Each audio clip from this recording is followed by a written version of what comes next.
আমার পরপর যেমন বইয়ে কোশ্চেন আছে সেরকম ভাবে ডাইমেনশন ভেক্টর থেকে আরম্ভ করেছি, ঠিক আছে? এক একটা বলো।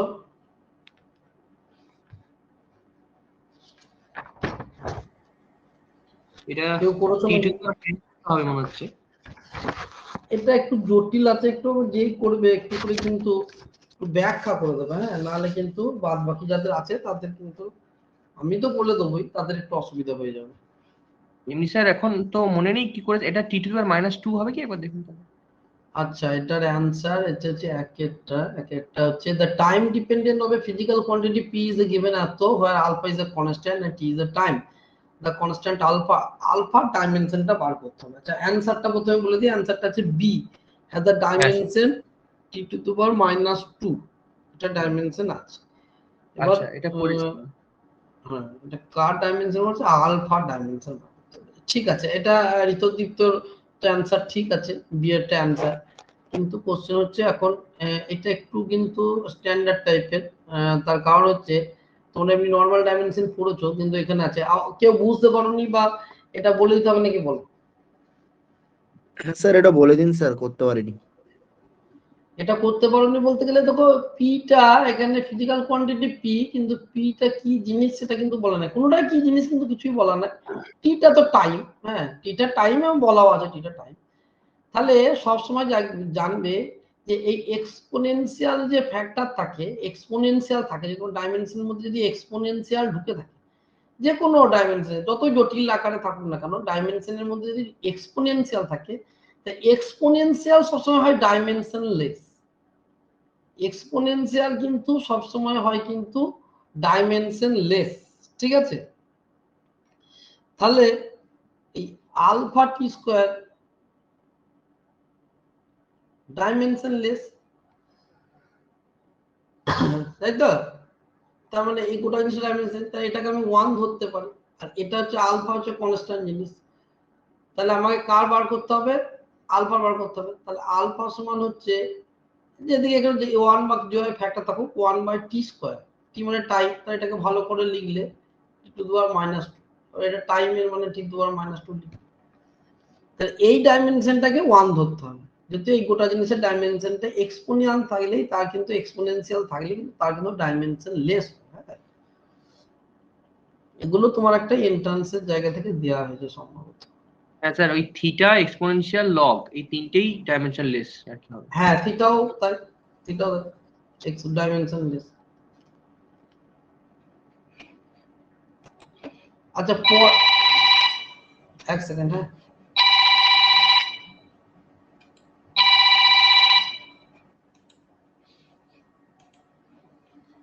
An equation is given here, p plus a/v² = v θ/b, where p is the pressure, v is the volume, and theta is the absolute temperature. If a and b are the constant, then dimension of, আচ্ছা এটা তোমাদের ওই এতে করানো হয়েছিল, ওই তোমার এটা হ্যাঁ পড়েছো? স্যার, এটা করানো হয়েছিল। হ্যাঁ হ্যাঁ হ্যাঁ, এটা করানো হয়েছিল, ঠিক আছে। গ্যাসের যে ইকুয়েশন সেখান থেকে করানো হয়েছিল এটা, ঠিক আছে।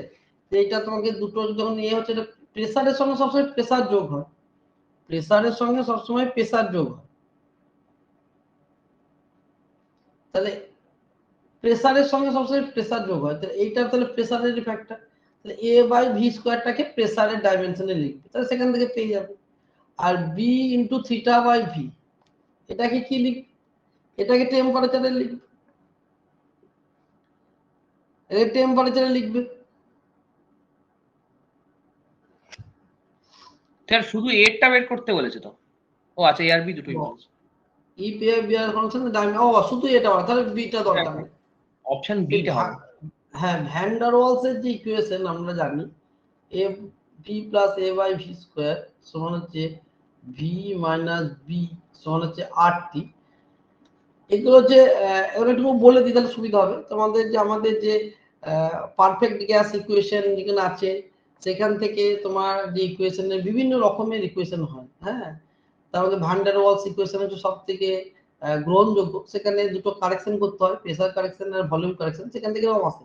তারই একটা এরকম একটা রূপ, একটা ওটা অ্যাপ্রোপ্রিয়েট নয় কাজ, সেখানে এইটাকে অনেক রকম করা হয়, এক্সপেরিয়েন্সিয়াল থাকে, যারা অনার্স পড়েছে তারা জানে। অনেক রকমেরই হয়, বিভিন্ন বিজ্ঞানী এগুলোকে পরীক্ষা নিরীক্ষা করে এগুলো করে, বিভিন্ন ইকুয়েশন আছে, তার মধ্যে এটা ভ্যান ডার ওয়ালস ইকুয়েশন সবথেকে গ্রহণযোগ্য, তারই দেখার মতন একটা ব্যাপার। যাই হোক, এরকম ধরনের থাকলে যখন যেটা বলবে এটা যদি প্রেসার বলে দেয়, তাহলে সবসময় জানবে ডাইমেনশনের ক্ষেত্রে বা ইউনিটের ক্ষেত্রে প্রেসারের সঙ্গেই প্রেসার যোগ হবে।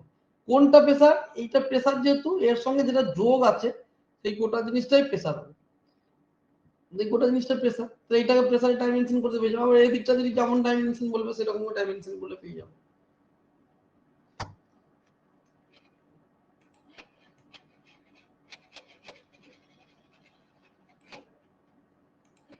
তাহলে এর অ্যানসারটা হচ্ছে, তোমার অ্যানসারটা কত লেখা আছে, সি এরটা অ্যানসার, হ্যাঁ দুইটা হচ্ছে সি এরটা অ্যানসার।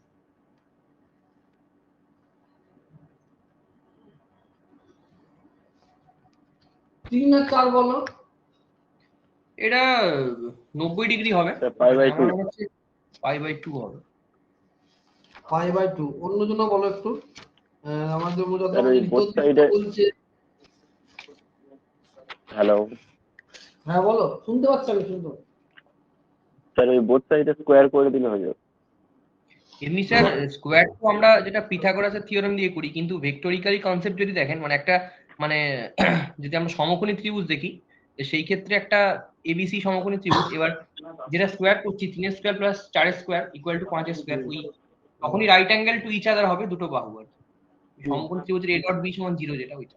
স্যার এমনিতে প্রবলেমটাতে যা দেওয়া আছে a প্লাস b সমান c, তাহলে বোথ সাইডে স্কোয়ার করে দিলে এমনি যে ফর্মুলায় ফেললে a ডট b এর মান 0 চলে আসবে। আচ্ছা ঠিক আছে, দুজনে দুরকম ভাবে বলেছে, ঠিক আছে। একজন ঋতদীপ্ত এমনি বললো, সঙ্গে এটার মধ্যে একটা যে ফিজিক্যাল মিনিং হিসাবে যেটা বললো সেটা হচ্ছে, যেহেতু দুটো বাহু 3 4 আছে আর একটা 5 আছে, তাহলে 3 স্কোয়ার প্লাস 4 স্কোয়ার সমান হচ্ছে 5 স্কোয়ার, অতিভুজ স্কোয়ার সমান লম্ব স্কোয়ার প্লাস ভূমি স্কোয়ার। তাহলে এটা একটা সমকোণী ত্রিভুজ হচ্ছে। তাহলে সমকোণী ত্রিভুজ হলে একটা বাহু আর একটা বাহুর উপরে লম্ব থাকতেই হবে, তাহলে সেক্ষেত্রে এ আর বি পরস্পরের লম্ব, তাদের মধ্যে কোণ তাহলে লম্ব হলে হয় 90 ডিগ্রি, এটা অ্যান্সার। এটা একটা যেমন ঠিক হলো, ঠিক একই রকম ভাবে এটা বললো অমিত, বললো সম্ভবত যে কিছু না, এরকম যদি মান দেওয়া না থাকে তাহলে এরকম দুই দিকে যদি আমরা স্কোয়ার করে দিই আমরা, তাহলে এদিকটা হয়ে যাবে তোমার a square plus 2ab cos theta plus b square, আর এদিকে হয়ে যাচ্ছে c স্কোয়ার, এদিকে হচ্ছে c স্কোয়ার। এবার মানগুলো যদি আমি বসিয়ে দিই, তাহলে সেক্ষেত্রে 25 আর এদিকে 9 16 এই ব্যাপারগুলো থাকবে, তাহলে সেগুলো বাদ দিলে বাদ চলে যাবে। তাহলে 2ab cos থিটা মানে a ডট b সমান 0 বা cos থিটা সমান 0, a b 0 হতে পারে না, তাহলে cos থিটা মানে 0, তাহলে থিটা সমান π/2, এটাও একটা অপশন।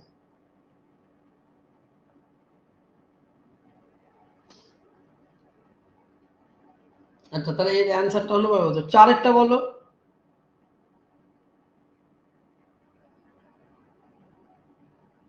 Sir option C.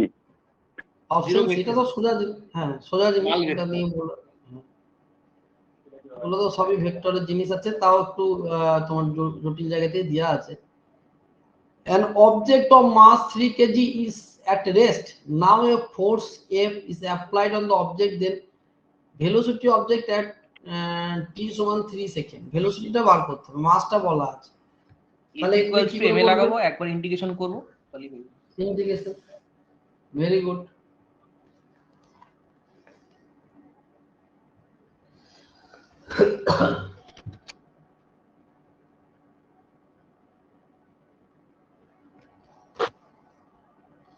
কেউ করে তো একটু বলে দাও, ভালো করে বলে দাও। কোনটা? হ্যাঁ স্যার এটাই করে বলে দাও, এই যে 5 এফ টা বলে দেওয়া আছে। তাহলে আমরা নিউটনের দ্বিতীয় গতিসূত্র থেকে যেটা আমরা জানি, F equal to M A হচ্ছে অ্যাক্সিলারেশন, তাহলে এফ ইকুয়ালস টু এম ডিভিডিটি, আর ওদিকে এফটা আমাকে অ্যাজ আ ফাংশন অফ টি দেওয়া আছে আই জে কে দিয়ে, তাহলে ডিটিটাকে ওইদিকে নিয়ে গেলাম, ইন্টিগ্রেশন করলাম, এবং টি ইকুয়াল টু 3 বসিয়ে আই জে কে এর আকারে নিউমেরিক্যাল ভ্যালু পেলাম, লাস্টে এম দিয়ে ভাগ করলাম। আচ্ছা, তার মানে আমরা যে ডিফারেন্সিয়েট বা ইন্টিগ্রেট যে ফর্ম জানি, সেখান থেকে এটা করলেই হয়ে যাবে। ঠিক আছে, আমি আর ভেতরে যাচ্ছি না। তাহলে এফ সমান হচ্ছে এম এ, এর মানে অ্যাক্সেলারেশন, বা এটাকে লিখতে পারো এম ডিভি ডিটি। আমাকে এই ভিটা বার করতে হবে, তাই তো? তাহলে ডিভি ডিটি সমান হচ্ছে এফ বাই এম। তাহলে এটা এফ আছে, এখানে 3 দিয়ে ভাগ করে দেবো, এখানে 3 দিয়ে ভাগ করে দেবো। এই জিনিসটা যেটা হয়ে গেল তাকে আমি ইন্টিগ্রেশন করে দেবো ডিটি। কোথায় ইন্টিগ্রেশন লিমিট 0 to 3, যেহেতু 3 সেকেন্ড পর্যন্ত বলেছে 0 to 3, এটা করলে আবার কিন্তু রেজাল্ট চলে আসবে। আচ্ছা, তোমাদের কিন্তু এই 9-10 লেভেলে এইগুলোই কিন্তু যথেষ্ট। যথেষ্ট মানে বলতে বিগত সালের আমার যে অভিজ্ঞতা থেকে বলছি, যদিও মাল্টিপল চয়েস কোশ্চেনের পরীক্ষা 1 বছরই হয়েছে, 16 সালে হয়েছে, কিন্তু তার আগে যে 2 নম্বরের যে পরীক্ষা যখন হতো, যখন আমরা কন্টিনিউয়াস পরীক্ষা চলতো, আমরা যখন পাস করেছি, তখন কিন্তু 9-10 লেভেলে কিন্তু বিশাল জটিল কিছু, তোমার মনে হতে পারে তোমরা এখন প্রচুর প্র্যাকটিস করছো যে স্যার এগুলো তো অনেকটা সিম্পল মনে হচ্ছে, কিন্তু এগুলোই পরীক্ষাতে দেখবে এরকম ধরনের আসবে, কিন্তু নাম্বারটা অনেক বেশি পেতে হবে। আগে যেমন নাম্বারটা কম পেলেও 40% নাম্বার পেলেও মিডল লিস্টে নাম থাকতো, এখন কিন্তু দিনে সেটা হবে না, সেটা তোমরা নিজেরাই ভালো করে বুঝতে পারছো। বারবার আমি এক কথা বলছি, কোশ্চেন সিম্পল এই সেমই আসবে, কিন্তু কম্পিটিশনটা হাই হয়ে গেছে। কম্পিটিশনটা হাই হওয়ার জন্য কিন্তু তোমাদের কাট অফটা বেশি হবে। কোশ্চেনের স্ট্যান্ডার্ড একই থাকবে। আমি বারবার বলছি 9-10 এর লেভেলে কোশ্চেন বেশি করার জায়গা নেই। 9-10 এর যা সিলেবাস, যা পড়ানোর, যা একটা তো সবকিছু একটা সিস্টেম থাকে গোটা অল ওভার ইন্ডিয়া, যে কোনো স্টেট, বা যা পদ্ধতি, তাতে কিন্তু কোশ্চেন কঠিন করার কোনো জায়গা নেই। এই উচ্চ মাধ্যমিকের লেভেলের যে কোশ্চেন সেগুলাই আসবে, তার তুলনায় আমি একটু বেশি তোমাদের করে রাখি, কিন্তু তোমাদের ফোকাস করবে যেটাই উত্তর করো কিন্তু সঠিকভাবে করবে, কাট অফটা কিন্তু বেশি হবে। আগে যেমন কি হতো, অল্প এ করেই বেরিয়ে যেত, 40% নাম্বার পেলে মেরিট লিস্টে হয়তো নাম চলে আসতো, আবার সংরক্ষণ টংরক্ষণ থাকলে আরো কম নাম্বারেও হয়তো হয়ে যেত। কিন্তু এখন কিন্তু সংরক্ষণই বলো, জেনারেলি বলো, আনরিজার্ভডই বলো, সবার ক্ষেত্রে কিন্তু কাট অফটা কিন্তু অনেক বেশি যাবে, কারণ দীর্ঘ যেহেতু 6-7 বছর পরীক্ষা নেয়, বুঝতেই পারছো। আর এখন ইন্টারনেট, এখন সবকিছু অ্যাভেলেবেল হওয়াতে মানুষের প্র্যাকটিস করার জিনিসটা বেড়েছে, অনলাইনে কোচিং, সমস্ত কিছু ব্যাপার মিলে কিন্তু তোমার কাট অফটা বেশি হবে। এই জিনিসটা কিন্তু বারবার আমি সকলকে অ্যালার্ট করছি, এই জায়গাটা কিন্তু মাথায় তোমরা রাখবে। কোশ্চেনের স্ট্যান্ডার্ড 9-10 লেভেলে আমি বলছি, দায়িত্ব নিয়ে বলছি, এর তুলনায় বেশি যাবে না। এরপরে দেখো, এটাও সেই একই রকম ধরনের প্রবলেম। ডিসপ্লেসমেন্টটা বলা আছে x of a particle vary with time t, একটা ফাংশন আকারে বলা আছে। ফাংশন মানে একটা জটিল একটা এক্সপোনেনশিয়াল টার্ম দিয়ে এটা করা আছে। এটা টাইমের ফাংশন, যেহেতু তাহলে x is the function of time, e to the power e to এসব করা আছে, আলফা বি এটা সব positive constant, the velocity of the particle will be. তাহলে আমাকে এক্স বলা আছে, তাহলে আমাকে ভালো কি বার করতে হবে, ভেলোসিটি অফ দ্য পার্টিকেলটা আমাকে বার করতে হবে, ঠিক আছে? তাহলে ভেলোসিটি মানে হচ্ছে কি, এটা কেউ করেছো? আগে আগে বলো, আমি তোমাদের কাছ থেকে শুনি। এটা আমার মনে নেই, সম্ভবত অপশন এটা এসেছিল। স্যার এটা অপশন ডি হবে। কত নম্বর? 6 স্যার 6 ডি আছে। কে ডি করেছো? অমিত স্যার আমি নাকি? কি এক্সপ্লেন করব? দাঁড়া এক সেকেন্ড, হ্যাঁ স্যার। আমি অমিত, তাই তো? হ্যাঁ হ্যাঁ, ভেরি গুড ভেরি গুড, একটু আমাকে হ্যাঁ বলে হ্যাঁ দাও তো, বল। ডি। ডি ডি, হ্যাঁ অ্যানসার স্যার। ডি আছে, যারা ডি স্যার করেছো তারা। এটার আচ্ছা, আরেকজন কে বললো? অমিত তো অনেকক্ষণ ধরে বলছো, আমি শুনবো তোমার কাছ থেকে। আমি খুব ভালো লাগে, তোমরা একটু অ্যানসার করলে আমার খুব ভালো লাগে, না শুধু আমি বললে তো একতরফা হবে। আরেকজন কে বললে বলো তো, অমিত ছাড়া? হ্যাঁ স্যার, কি আর বলছি স্যার? হ্যাঁ, স্যার কি আর একটু ভেলোসিটি তুমি? ডিএক্স, হ্যাঁ হ্যাঁ বলো। Velocity dx dt minus alpha a e to the minus alpha t plus beta b e to the beta t. এবার আচ্ছা, মানে টাইম, ভেলোসিটি যেটা বার করলে সেটা করলে।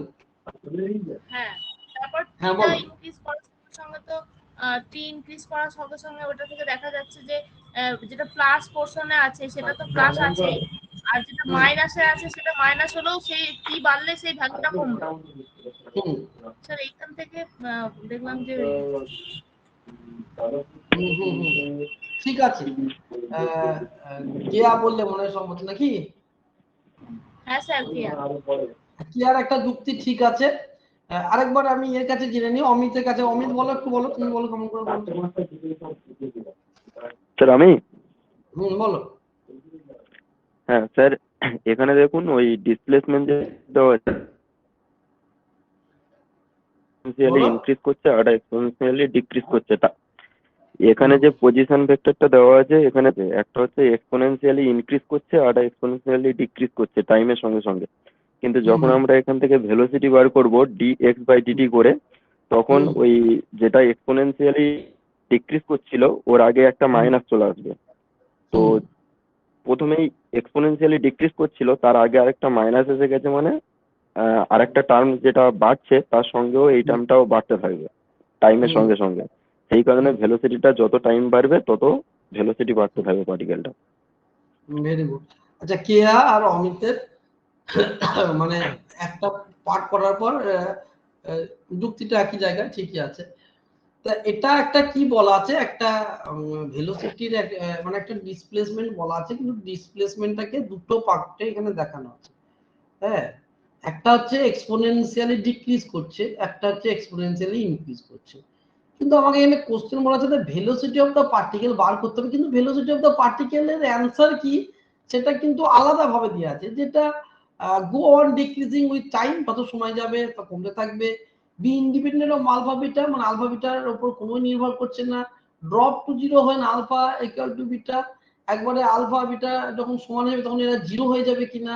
Go on increasing with time, যত সময় যাবে তত এটাকে বাড়তে থাকবে কিনা। এখন অ্যান্সার তো অবশ্যই ঠিক আছে, ডি এরটা অ্যান্সার। তাতে যে দুজন করেছে তাদের যুক্তি হচ্ছে এটাকে ডেরিভেটিভ করলাম, তাহলে আমি ভেলোসিটি পেয়ে গেলাম। ভেলোসিটি মানে হচ্ছে ডেরিভেটিভ করলে ফার্স্ট ডেরিভেটিভ ডিএক্স ডিটি। এবার এটা যখন ডেরিভেটিভ করব তখন সামনে একটা মাইনাস চলে এলো, minus alpha a e to the power minus alpha plus, এটা তো কোনো মাইনাস নাই, তাহলে b beta e to the power beta. তাহলে এখানকার যুক্তি ছিল যেহেতু যত টাইম বাড়বে তাহলে এই ফাংশনটা তো কমছে, এইটা কমছে, কিন্তু সামনে আবার যেহেতু ডেরিভেটিভের ফলে মাইনাস চলে এসছে, তাহলে কমা তার সঙ্গে আবার কমা, তার মানে হচ্ছে এটা এই জিনিসটা গেল বাড়া। এতক্ষণ ছিল কমা, শুধুই কমা, সময় যত বাড়বে তত কমতে থাকবে। কিন্তু যেহেতু ডেরিভেটিভের পরে সামনে মাইনাস চলে এলো, কমা কমা একে মাইনাস মানে কমা, তার আগে আবার কমা, তাহলে কমা দুবার কমা বলতে এই বোঝায় এটা বাড়বে, যেহেতু সামনে মাইনাস আসছে। আর পরেরটা তো সবটাই পজিটিভ, সুতরাং এক্ষেত্রে কোনো কিন্তু অসুবিধা কিছু নাই। সুতরাং এক্ষেত্রে কিছু অসুবিধা নাই, তোমাদের যুক্তি হিসাবে go on increasing with time সেটা তুমি করতে পারো। আর একটা তোমরা করতে পারো, যেখানে আমি হিন্টস হিসাবে লিখে রেখেছি খাতাতে, সেটা হচ্ছে অ্যাক্সিলারেশনটা বার করা আছে। অ্যাক্সিলারেশনটা বার যদি করো তাহলে দ্বিতীয় টার্মটা তো কিছুই নয়, বিটা স্কোয়ার চলে আসবে আর একটা সামনে। ফার্স্ট টার্মে দেখো মাইনাস, আবার একটা মাইনাস আসবে, তাহলে কি হবে, a alpha square e to power minus alpha t plus b beta square e to power beta t. এটা করার ফলে কি হবে, এটা করার ফলে কি হবে, তো গোটা টার্মটাই পজিটিভ হয়ে গেল, তার মানে অ্যাক্সিলারেশন সবসময় পজিটিভ। তাহলে অ্যাক্সিলারেশন পজিটিভ হওয়া মানে হচ্ছে ভেলোসিটিও পজিটিভ, মানে ইনক্রিজিং। একটু ঘুরিয়ে করা আছে, তার কারণ হচ্ছে এটাকে আমি এটাকে হিন্টস হিসাবে লিখে এই কারণে লিখেছিলাম যে এই দুটো ইনক্রিজিং ছাড়াও আরো দুটো ব্যাপার থেকে থাকছে, যে ইন্ডিপেন্ডেন্ট অফ আলফা বিটা কিনা, বা তোমার ড্রপ টু আলফা বিটা, এই ব্যাপারগুলো দেখার জন্য কিন্তু এটা করা আছে, ঠিক আছে। কিন্তু তোমরা দুজনার যে যুক্তিতে করেছো তাদের যথেষ্ট। এইগুলোই কিন্তু তোমাদের পরবর্তীকালে যে আমি বলছি যে একটা তোমার ধরো 80% বা 70% কোশ্চেন হয়তো এভারেজ টাইপের হলো, পেরে গেলে 10-5% কোশ্চেন হয়তো তোমাদের মেরিটটাকে নির্ভর করবে, যে ওই জায়গাতেই তোমরা কে আগিয়ে আছো। সেক্ষেত্রে কিন্তু এই ধরনের কোশ্চেন গুলো কিন্তু ম্যাটার করবে। এবং তোমরা যখন কোনো বাড়িতে বসে ঠান্ডা মাথায় দিচ্ছ, যখন তোমরা পরীক্ষার খাতায় ফেস করবে, তোমরা অলরেডি অনেক রকম পরীক্ষা দাও, তো জানো যে পরীক্ষা দেওয়া জিনিসটা আর ঘরে বসে করা জিনিসটার মধ্যে কিন্তু অনেক পার্থক্য আছে। সুতরাং সেই ক্ষেত্রে কিন্তু তোমাদের এই জিনিসগুলো কিন্তু তখন তোমাদের ক্ষেত্রেই প্রবলেমে দাঁড়াবে, সুতরাং এগুলো খুব কনসিয়াসলি করবে। হ্যাঁ, 7 আর 8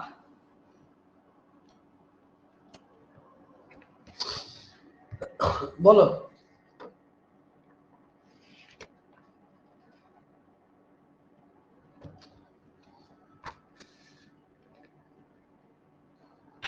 সাতেরটা বি হবে। স্যার এটা রেঞ্জ অফ প্রজেক্টাইল হবে।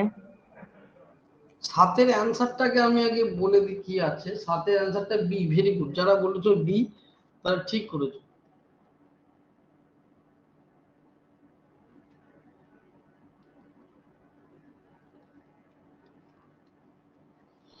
two projectile of same mass and with same velocity are thrown at an angle 60 degree and 30 degree with the horizontal, মানে horizontal লাইনের সঙ্গে তাদের 60 ডিগ্রি 30 ডিগ্রি করে তাদেরকে ছোড়া হয়েছে, then which will be remain same, কোন জিনিসটা তাদের সমান থাকবে, ঠিক আছে। Time of flight, time of ফ্লাইটের যে ফর্মুলা আছে সেখানে বসাতে হবে। রেঞ্জ অফ দ্য প্রজেক্টাইল, রেঞ্জটা ম্যাক্সিমাম হাইট অ্যাকোয়ার আর অল অফ দ্য অ্যাভাব, মানে সবগুলোই কিন্তু এখানে যেটা আমার কাছে করা আছে রেঞ্জটা তাদের কিন্তু একই থাকবে। তাহলে আমাকে রেঞ্জের যে ফর্মুলা আছে সেই ফর্মুলা যদি আমি বসাই, তাহলে সেই ফর্মুলা যদি আমি বসিয়ে দিই তাহলে দেখবো রেঞ্জটা ঠিক আছে। তাহলে আমাকে এখানে ফর্মুলাগুলো জাস্ট মনে রাখতে হবে, আর কিছুই না। প্রজেক্টাইল মোশন খুব ইম্পর্টেন্ট, যে ফর্মুলা কটা আছে আমি আগেও বলেছি, সেই ফর্মুলাগুলো ভালো করে মনে রাখলেই হবে।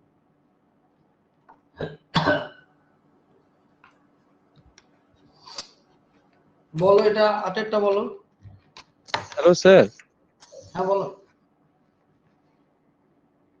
শুনতে পাচ্ছি। ফর্মুলাগুলো একটু বলে দিতেন স্যার, কি কারণে হচ্ছে ফর্মুলাটা একটু যদি বলে দিতেন। কি কারণে হচ্ছে না বুঝলাম না। রেঞ্জের যে সাথে- ফর্মুলা আছে প্রজেক্টাইল মোশনের রেঞ্জের যে ফর্মুলা আছে সেই ফর্মুলাতে বসাবে। ঠিক আছে। প্রজেক্টাইল মোশনের রেঞ্জের যে ফর্মুলা আছে তারা একবার তুমি লিখে হ্যাঁ। দাও। প্রজেক্টাইল মোশন তো পুরোটা এখানে বোঝানো না, আমি শুধু রেঞ্জটা লিখি, তোমরা বাদ বাকি কথা আমাকে আবার প্রজেক্টাইল মোশন বোঝাতে হবে। রেঞ্জের দেখো ফর্মুলা আছে,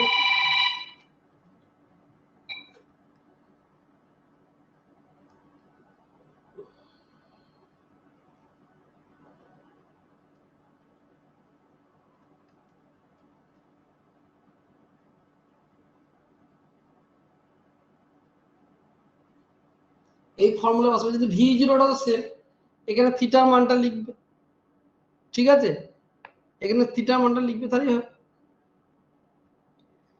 থিটার মানটা বসাবে, একবার 60 ডিগ্রি একবার 30 ডিগ্রি, দেখবে দুটোর ক্ষেত্রে একই মান।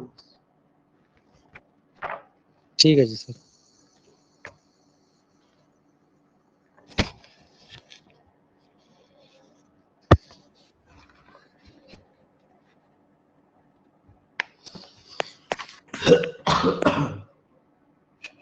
স্যার শুনতে পাচ্ছেন? হ্যাঁ বলো। মানে একবার আসবে স্যার সাইন 120 ডিগ্রি আর একবার আসবে সাইন 60 ডিগ্রি, বা সাইন 120 ডিগ্রিটাকে কনভার্ট করলে ওটা cos 30 আসবে আর কি, 90 + 30 করে দিলে cos 30 আসবে। হ্যাঁ, দিলে cos 30 আর sin 60 সেম ভ্যালু √3/2। হ্যাঁ ওটাই ব্যাপার, সেই জন্যই এটা হয়েছে। A cell is fried explode into 4 unequal parts, which of the following is conserved? এটা তো বলো, এটা আগে তোমাদের কাছে শুনি। সেল মানে ওই যে বোম ফাটানো হয়, হ্যাঁ, কোন জিনিসটা কনজার্ভ করা, এটা দিয়ে তো অঙ্ক করতে হয়।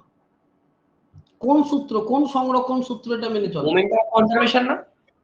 হ্যাঁ, জিজ্ঞেস কেন, একদমই তো নিজে থেকে এ করে করতে হবে। হ্যাঁ স্যার, লিনিয়ার মোমেন্টাম কনজারভেশন, যেটা ওই m1 v1 linear momentum conservation, তাই তো। যে আমাদের ওই যে বন্দুকের যে অঙ্কগুলো আছে, হ্যাঁ, কি তারপরে তোমার কামানের যে অঙ্কগুলো আছে, একটা গুলি বেরিয়ে গেল, কামানটা পিছিয়ে গেল, তাহলে সেক্ষেত্রে আমরা সবই কি করি, মোমেন্টাম কনজারভেশন যে ল আছে, এম ভি সমান এম ভি, অনেক বই লেখা থাকে, অনেকে বই আবার m1 u1 plus m2 u2 সমান m1 v1 plus m2 v2 এমনি করে লেখা থাকে। মানে মুভমেন্টটা যেটা বোমটা বা সেলটা ফাটানোর আগে এবং পরবর্তীকালে ভরবেগ, যেটা ভর এবং বেগের গুণফল, এই দুটো সমান থাকে, এইটাকে মেনে আমরা অঙ্কগুলো করি। সেই জিনিসটা এখানে ভাষা করে লেখা আছে যে ওই রকম করে সেল যদি ফাটানো হয় তো কোন জিনিসটা কনজার্ভ থাকে, তাহলে এটা তো আমরা করি মুভমেন্ট অফ কনজারভেশন ল থেকে, সুতরাং এক্ষেত্রে সেটাই হবে।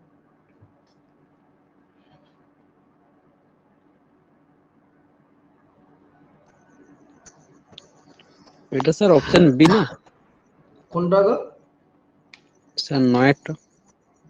নয়েরটা, আচ্ছা নয়েরটা দেখি, নয়েরটা অপশন কি করা যাবে খাতায়, নয়েরটা হ্যাঁ বি আছে। বি হবে। বলো কে কি বলেছো, বলো। A cricketer catch a ball of mass 150 gram in এত second, moving with speed এত, then he experience a force of বলো। স্যার হ্যাঁ এটা বলো। আমি এফ সমান এমএ স্যার, এফ সমান স্যার এমএ, ওই সূত্র সমান ওই ডেল্টা পি ডেল্টি দিয়ে করেছি আর কি, মানে ওই মোমেন্টামের চেঞ্জটা হবে দিয়ে m into v two minus v one by delta t, বলে ভি টুটা 0 আর ভি ওয়ানটা 20 বসিয়ে দিয়েছি, তাহলে এক চান্সে 30 মানে 30 নিউটন এসে যাচ্ছে। হবে, একদম হবে। অথবা ওই অ্যাক্সিলারেশন বললে অ্যাক্সিলারেশন হবে। এটা যেগুলো দেখবে ক্রিকেটে ক্যাচ ধরা, বল ধরা, এগুলোকে বলা ইম্পালস, তাই তো? হ্যাঁ, বলের ঘাত যে পড়েছিলাম আমরা, ইম্পালস। হ্যাঁ, বলের ঘাত কাকে বলে? যে বল এবং ক্রিয়াকালের গুণফল, এটাকে বলা হয় বলের ঘাত। সেটা কার সঙ্গে সমান হয়? চেঞ্জ অফ মুভমেন্টাম, সেটা সেকেন্ড ল থেকে এসেছিল। তাহলে আমাকে ওই বলের ঘাত মানে এফটা বার করতে হবে। তাহলে অ্যাকচুয়ালি হচ্ছে ইম্পালস, যেটা আমরা বলি বলের ঘাত। তোমরা যেটা করেছো সকলেই ঠিক আছে, সকলেই ঠিক আছে। এম ইন্টু ডিটি লিখতে পারো বা ডেলটি লিখতে পারো, অসুবিধা নেই। সমান এটা ভরবেগের পরিবর্তন, এমভি মাইনাস এমভি তো 0 হয়ে যাবে, তাহলে আমি এটাকেই পরিবর্তন করছি, তাহলে আমাকে এই এফটা বার করতে হবে। তাহলে এমভি বাই ডেলটি লিখলে এটা একটু ভুলই হবে, একটু বড়তে ডেলটি। তাহলে এমভি এম আছে এই 150, এটা ভি আছে, এই দুটো করলে এম পেয়ে যাবে। আর এটা টি বলা আছে, এই যে টি মানে ডেলটিটা খুব অল্প টাইমে হয়, সেই জন্য এই যে খুব অল্প টাইম, সেই জন্য 0.1 সেকেন্ড, তাহলে এটা টি। তাহলে তোমার 150 গণিত 20 বাই 0.1, তাই তো? তাই করে তো চেঞ্জ করতে হবে তো। 150 গ্রাম আছে আর মিটার আছে, গ্রাম আছে আর মিটার আছে, দেখা হয়নি গ্রাম আর মিটার। তাহলে এখানে একটু 10⁻³ গুণ, আর নিচে তোমার হয়ে যাচ্ছে কি টাইমটা চলে আসবে 0.2। তাহলে এটা যদি কাটাকাটি করো তাহলে হয়ে যাচ্ছে কত? 30 নিউটন। তাহলে বি এর আনসার, যা যেভাবে করেছো ওই ঠিক আছে, আনসারটা হয়েছে, যুক্তি ঠিকই আছে।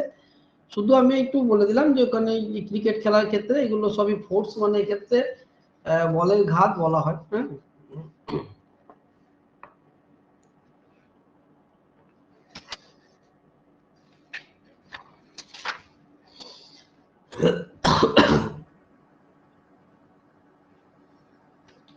পরেরটা করেছো? হ্যাঁ স্যার। আচ্ছা, এটা কি বলা আছে আমি একটু দেখি, এটা অনেক বড় অঙ্ক। an object flying in the air with velocity এত, একটা অবজেক্ট উঠছে, suddenly break into two piece whose masses are into ratio এত, মানে মাসটা এরকম বেশি হয়ে গেল। the smaller mass fly off with a velocity এত, the velocity of the larger piece will be, মানে এটা ভরবেগের সংরক্ষণ সূত্র দিয়ে করতে হবে, কোনোই ব্যাপার না, শুধু একটু এম1 ভি1 সমান।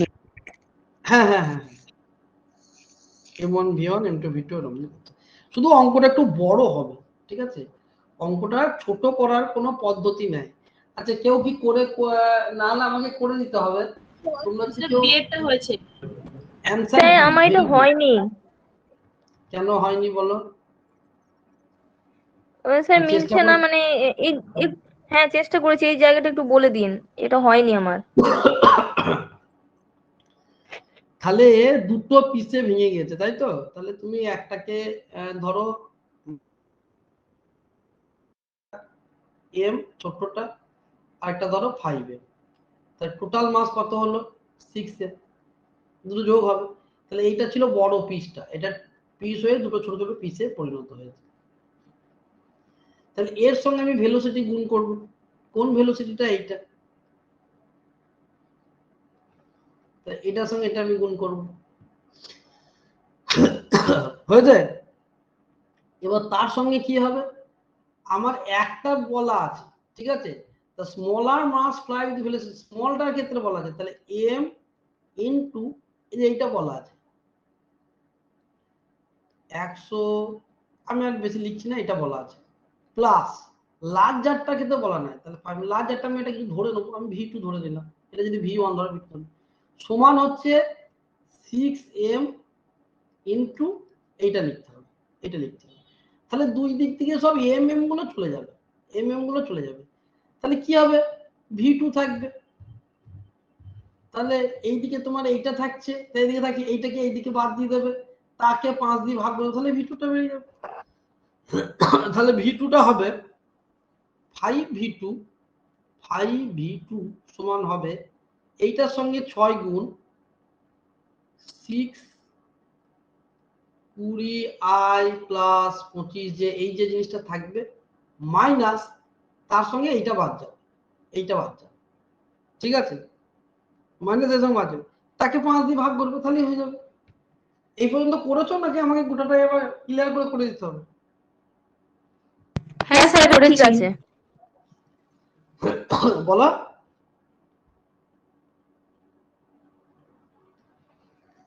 হ্যাঁ স্যার এবার ঠিক আছে। হ্যাঁ আমি তাও আর কেউ বলো, দুজনের আমি আওয়াজ শুনতে পাচ্ছি, আর কারো শুনতে পাচ্ছি না।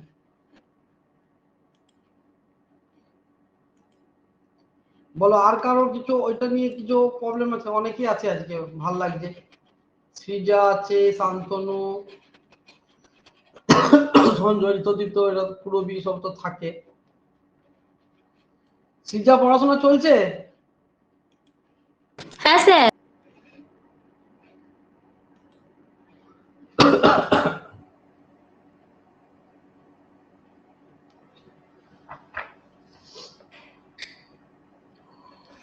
বলো 11টা বলো। স্যার 11টা কি B বি হবে? হচ্ছে? 11 অ্যানসার বি, ভেরি গুড। হ্যাঁ বি আছে। স্যার বি হবে স্যার না? এটা বি একটু বলে দিন স্যার। স্যার বি হয়েছে। বি স্যার এটা একটু বলে দিন স্যার। হ্যাঁ হ্যাঁ, স্যার হ্যাঁ। বি 2 পাই। স্যার এটা 1200 মাইনাস 360 ডিভাইডেড বাই 14, তাহলে 840 ডিভাইডেড বাই 14 মানে 60, 60 এলো। এবার আরপিএম এলো, তাহলে ওটাকে অ্যাড করতে হবে। তার মানে আমি 2 পাই বাই 60 দিয়ে যদি গুণ করে দিই, 60 কেটে গিয়ে শুধু 2 পাই পড়ে থাকে, মানে বি।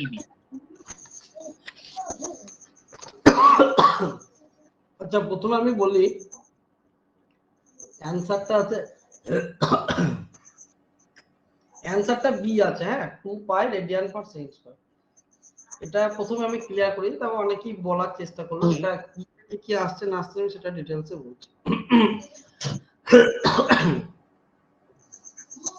এটা কি বলা আছে যে angular speed of a wheel of a vehicle is increase from এত টু এত RPM round per minute in 14 second in the angular অ্যাক্সিলারেশনটা বার করতে হবে। তাহলে যেমন করে আমাদের নরমাল অ্যাক্সিলারেশন বার করতে হয়, লিনিয়ার অ্যাক্সিলারেশন যেমন করে বার করতে হয়, ভেলোসিটি চেঞ্জ তাকে টাইম দিয়ে বার করতে হয়, অ্যাঙ্গুলারের ক্ষেত্রেও তার করতে হবে। কিন্তু এখানে 360 ডিগ্রি আরপিএম বলা আছে, আমাকে আরপিএম থেকে আমাকে অ্যাঙ্গুলার ভেলোসিটি যেতে হবে, অন্য কিছু না। আমাদের লিনিয়ার অ্যাক্সিলারেশন বার করি কি করে? লিনিয়ার অ্যাক্সিলারেশন ধরো এ সমান হচ্ছে v2 মাইনাস v1 বাই একজনের ভেলোসিটি কোনো একটা বস্তু v1 ছিল, সেখান থেকে ইনক্রিজ হয়ে v2 হলো, তাহলে চেঞ্জ যেটা হলো তাকে টাইম দিয়ে ভাগ করলাম, অ্যাক্সিলারেশন পেলাম। আর যদি কমে তাহলে এটার সামনে মাইনাস চলে আসবে, কেন সেক্ষেত্রে এটাই বড় হবে, তাহলে এটা লিনিয়ারের ক্ষেত্রে। কিন্তু অ্যাঙ্গুলারের ক্ষেত্রেও একই নিয়ম, আলফা দিয়ে লেখা হয়, সেক্ষেত্রে omega 2 minus omega 1 by T, একই সিস্টেম। এই যে এখান থেকে এইটা, এখান থেকে এইটা একই, দেখো দেখতে একই রকম, শুধু নোটেশন গুলো একটু আলাদা।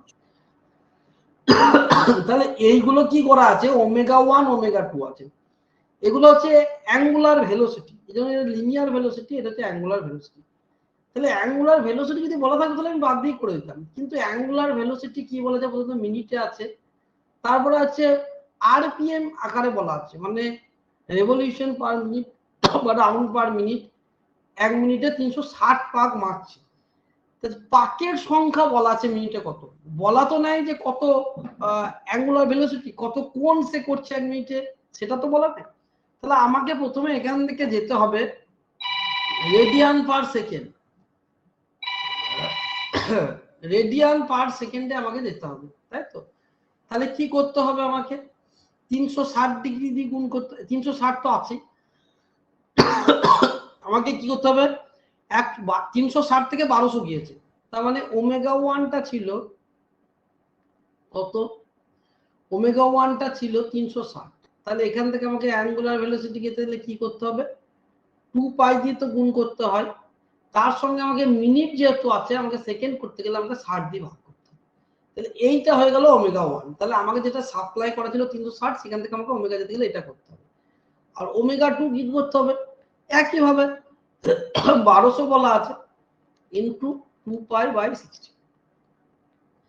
এবার তুমি কাটাকাটি করো, এটা কাটাকাটি করে দাও।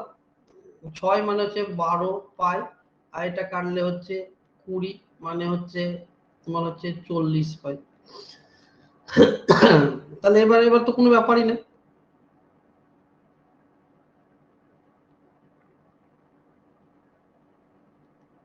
চল্লিশ পাই মাইনাস 12 পাই বাই টি কত বলা আছে 14, সব সেকেন্ড হয়ে গেছে, যে 60 দিয়ে ভাগ করেছি, এটাই হচ্ছে আলফা। 40 থেকে ওই যে 28 একবার পুরো মিলে যাবে, নাহলে সেরকম ভাবেই দেবে বাই 14 সমান হচ্ছে আলফা, কাটাকাটি করলে হচ্ছে 2 পাই।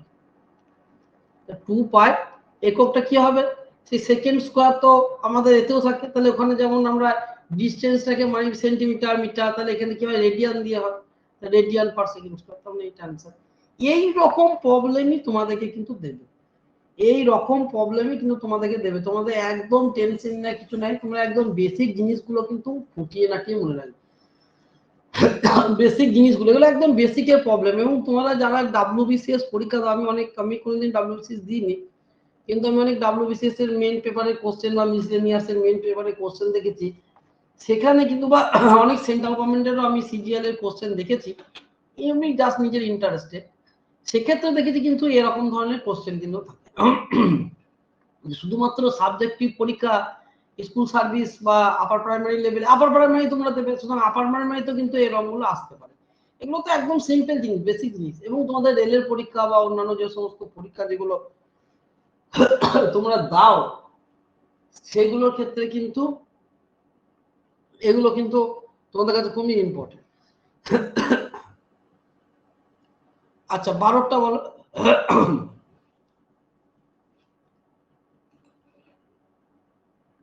বারোটা বলো। স্যার বলো। এটা ওই মানে পার্টিকেলটা যে ঘূর্ণনের একটা সময়ের তার ইকুয়েশনটা হচ্ছে আমি করেছি, যেটা যে ওপরের দিকে টানটা কাজ করছে, নিচে ওয়েটটা, তাহলে টি মাইনাস এম জি সমানই m v square by r. দিয়ে এবারে টি মাইনাস এম জি সমান এম, ওই ভি স্কোয়ারের জায়গাটায় 7 জি আর বসিয়েছি, দিলে হচ্ছে ওটা কাটাকাটি, হ্যাঁ ওটা কাটাকাটি হয়ে 7 এম জি হচ্ছে, আর এর কাছ থেকে আরেকটা এম জি গেলে টি সমান 8 এম জি অ্যান্সার আসছে। একদম ঠিক, একদম ঠিক আছে। এ পয়েন্ট মাস এম। আচ্ছা অনেকের হয়তো এই ইংলিশে থাকার জন্য অসুবিধা আছে, তোমরা একটু প্র্যাকটিস করে নিও। আমি বারবার বলছি বাংলা বইয়ে খুবই অসুবিধা থাকার জন্য করছি, আমি তাও পরেগুলো আমি চেষ্টা করছি অনেকটা বাংলায় কিছু কোশ্চেন দেওয়ার জন্য, এদিক ওদিক থেকে আমি অনেক বই চেষ্টা করছি বাংলা বই কালেক্ট করার জন্য। হ্যাঁ আমি দেখি বাংলা বইটা দিতে হবে, কিন্তু এগুলো তোমাদের চাপ হওয়ার কথা নয়, তোমরা অনেকেই অনার্স আছো বা এইটুকু ইংলিশ তোমরা সকলেই জানো, যেহেতু বিভিন্ন কম্পিটিশন দিচ্ছ। তো 12টা বলছে a point mass m is moved in a vertical circle of radius r with the help of a string. The velocity of the mass is at the lowest point. The tension মানে হচ্ছে টানটা কত, tension in the string at the lowest point. তাহলে এগুলো তোমাদের সেই বালতি ঘোরানোর যে আবর্তন গতিবিজ্ঞানের অঙ্ক বা সুতোতে ভেদে ঢিল ঘোরানোর যে প্রবলেম গুলো করানো হয়েছিল, যে টানের ক্ষেত্রে এরকম করে ধরো ঘোরানো হচ্ছে, তা ঘুরলে এটা সার্কেলে ঘুরবে এরকম করে, তাহলে এইটা হচ্ছে হাইয়েস্ট পয়েন্ট, এটা হচ্ছে লোয়েস্ট পয়েন্ট। ঠিক আছে, যখন সে হাইয়েস্ট পয়েন্টে থাকে, এখানে থাকে, তাহলে সেক্ষেত্রে যে অভিকেন্দ্র বল যেদিকে কাজ করে আর তার ওজন যেদিকে কাজ করে তার উল্টো দিকে কাজ করে, ওজনটা নিচের দিকে কাজ করে, ওইটা উপর দিকে কাজ করছে। তাহলে এম ভি স্কয়ার, সেটা টানটা হচ্ছে m v square by r minus m g. আর নিচে যখন থাকে, নিচে যখন থাকে তখন কিন্তু সেটা কি হয়, দুটো যোগ হয়, একদিকে চলে আসে, m v square by r plus m g, তাই তো? এটা যে টান, এটা হচ্ছে টান, এটাকে টি ওয়ান বললো, এটাকে টি টু বলো, বা যেটা কে একজন বললো T2 মাইনাস এমজি উল্টো হবে বললে এটা সমান হচ্ছে এম ভি স্কয়ার, একই ব্যাপার, এটাকে এদিকে লিখেছি আমি। তাহলে এই টার্মটা বার করতে হবে। এটা হচ্ছে তাহলে তোমার লোয়েস্ট পয়েন্টের ক্ষেত্রে, তাহলে বা এই ফর্মুলাটি তোমার এইদিকে আর ওদিক করা আছে, কোনো ব্যাপার নেই। এবার এই ভেলোসিটিটা বলা আছে √7g, তাহলে m ইন্টু ভি স্কোয়ার করে দিলে কত হচ্ছে, রুটটা চলে যাচ্ছে 7g আর বাই আর, তাহলে আর আর কেটে গেল 7mg। আরে তো একের পরে mg হয়ে গেল। তাহলে T2 টা কত হবে, T2 টা হচ্ছে 7mg প্লাস mg সমান হচ্ছে 8mg। তাহলে এই দেখো 8mg। এরকম ধরনের প্রবলেম কিন্তু তোমাদের আসবে।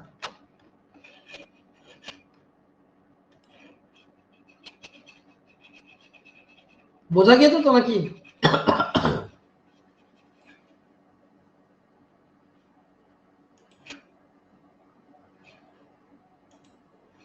বোঝা গিয়েছে তো?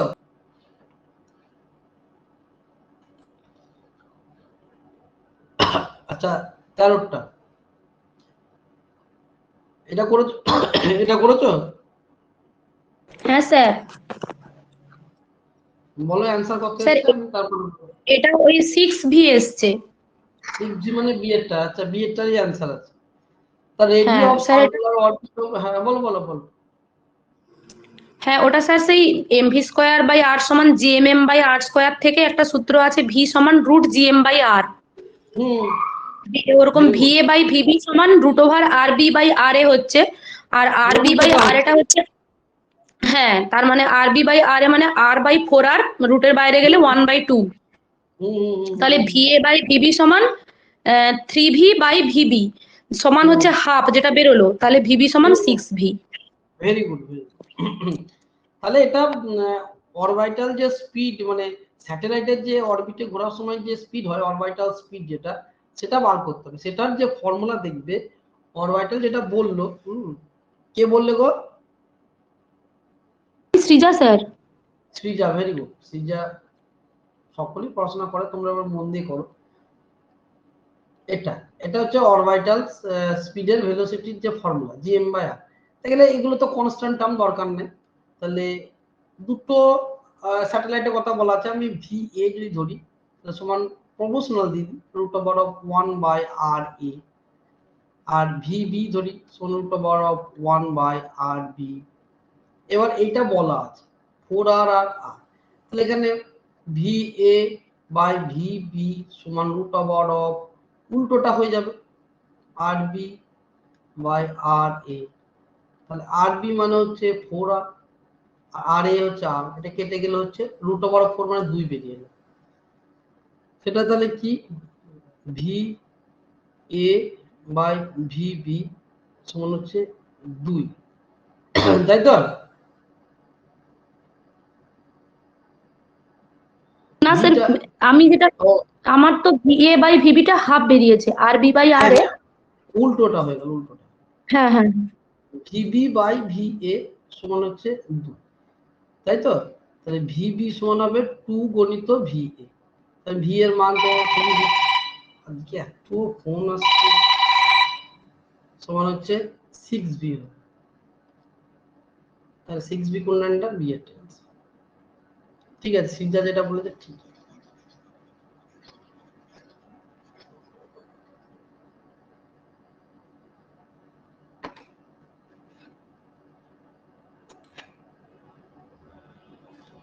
Hello sir. হ্যাঁ বলো। স্যার ওই এটা একবার বলে দিন, কোনটা গো? এই প্রবলেমটা যেটা করলেন 13টা। আচ্ছা প্রবলেমটা আগে পড়ি আমি। কি বলেছে, the radio of a circular orbit of two satellites A and B of the earth are 4r and r respectively. If the speed of satellite A is 3b, then the speed of the satellite B। তাহলে এরকম একটা করে satellite ঘুরছে, দুজনের রেডিয়াসটা আলাদা, দুটো satellite ঘুরছে, একজনের আর আর একজনের হচ্ছে 4r। ঠিক আছে, স্যাটেলাইট এ আর বি। তাহলে আমরা স্যাটেলাইটের ভেলোসিটির যে স্পিডের যেটা আমরা জানি ভি সমান হয় √gm বাই আর। তাহলে আমার দুটোকে কম্পেয়ার করতে হবে। তাহলে আমি জিএমটা যেহেতু কনস্ট্যান্ট আমার দরকার নেই, তাহলে আমার ভি ভ্যারিজাস হচ্ছে √1/r। এটা কিন্তু বুঝতে পারছো, এটা যদি কনস্ট্যান্ট হয়ে যায় তাহলে এটা ভ্যারিজাস হচ্ছে 1/। তাহলে আমি যদি অনুপাত করি VA/VB, তাহলে এটা হচ্ছে আরটা যেহেতু আছে, এরটা নিচে যাবে আর বি এরটা উপরে যাবে। তার মানে এটা হয়ে যাচ্ছে তোমার ভিবিটা এখানে হয়ে যাচ্ছে RB/RA। এবার RB যেটা, সেটা হচ্ছে দেখো কত আর, আমি এটা উল্টো লিখেছিলাম 4r লিখেছিলাম, তার √r/4। এই যে আর এটা মানে হচ্ছে 4r, এটা হচ্ছে আর এ, আর এটা হচ্ছে RB। তাহলে আর কেটে গেল, √1/4, তাহলে বেরিয়ে হলো 1/2। কার মান বেরিয়ে হলো? VA/VB। VA/VB সমান হচ্ছে 1। এইটার মান বলা আছে, এটার মান কত বলা আছে? 3B। আমাকে বার করতে হবে VB। তাহলে VB সমান হচ্ছে 2 × VA, 2 × 3B মানে হচ্ছে 6। এরকম ভেলোসিটি 6B, এখানে একটা অপশন আছে। ঠিক আছে? হ্যাঁ স্যার। ঠিক আছে, আচ্ছা এই পর্যন্ত থাক। তোমরা বাড়িতে বাদ বাকিগুলো করে নিও, ঠিক আছে? বাড়িতে যতটা পারবে একটু প্র্যাকটিস করে নিও, যেন পরের শুক্রবার যে তোমাদের ক্লাসে যেন আমার আর যেন এটাকে নিয়ে কিন্তু গোটা পিডিএফটা 45টায় কিন্তু যেন আমাকে আর করতে না, যে আমাকে আর তৃতীয় দিন যেন আমাকে না লাগে।